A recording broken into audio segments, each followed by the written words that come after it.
আবার একটা নতুন ভিডিও নিয়ে চলে আসলাম। তোমরা কেমন আছো? আমার রাধারানী কৃপায় ভালো আছে। প্রথমেই রাধে রাধে বলি। আমি বাজার থেকে তালশাঁস নিয়ে এসেছি, কলা নিয়ে এসেছি, লিচুও নিয়ে আসছি, সব কিছুই দিচ্ছি। আমার নাতির আজকে ছুটি পড়লো, ওই ব্যস্ত হয়ে যায় বেশি। আমার মেয়ে এতদিন এত ব্যস্ত ছিল যে ওদেরকে ঠিকঠাক করে দেখতেই পারিনি। আমিই সব করেছি, আমি বাজার থেকে সব কিছু এনে ওদেরকে সব স্নান টান করিয়ে রেডি করিয়ে বেলফুলের মালা এনেছি, বেলফুলের মালা দিয়েছি ওদেরকে, বেলফুলের মালা দিয়ে সাজিয়েছি। কেমন লাগছে তোমরা জানাবে। তোমরা বেশি বেশি লাইক কমেন্ট শেয়ার করলে আমার রাধারানীকে সবাই দেখতে পারবে, আমার লাল্লা সবার ঘরে ঘরে পৌঁছে যাবে।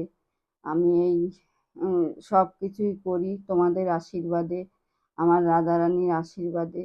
সংসারের কাজ করা, বাজার করা, সব রান্না বান্না করা। আমার নাতির এই কদিন স্কুল ছিল, সকালবেলায় 12টায় ছুটি নিয়ে এত ব্যস্ত হয়ে গেছিল যে কোনো দিকে আর তাকাতেই পারেনি। আজকে ছুটি পড়ে গেল, আর কোনো চিন্তা নেই, ওই সব দেখাশোনা আবার করবে।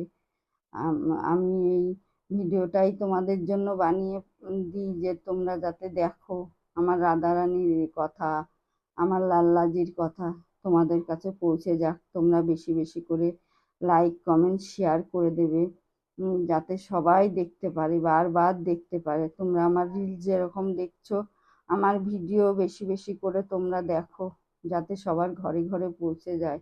আমার লাল্লাজি, আমার ভগবান, তোমাদের আশীর্বাদেই আমি অনেক দূরে দূরে যেতে পারবো। তোমাদের আশীর্বাদ না করলে আমার যাওয়া হবে না। ওই জন্য তোমরা বেশি বেশি করে আশীর্বাদ করো, সাবস্ক্রাইব করে দাও। তোমাদের আশীর্বাদেরই অনেক দরকার আছে। আমার লাল্লাজি সকাল থেকেই শুরু হয়ে যায় সব কাজকর্ম।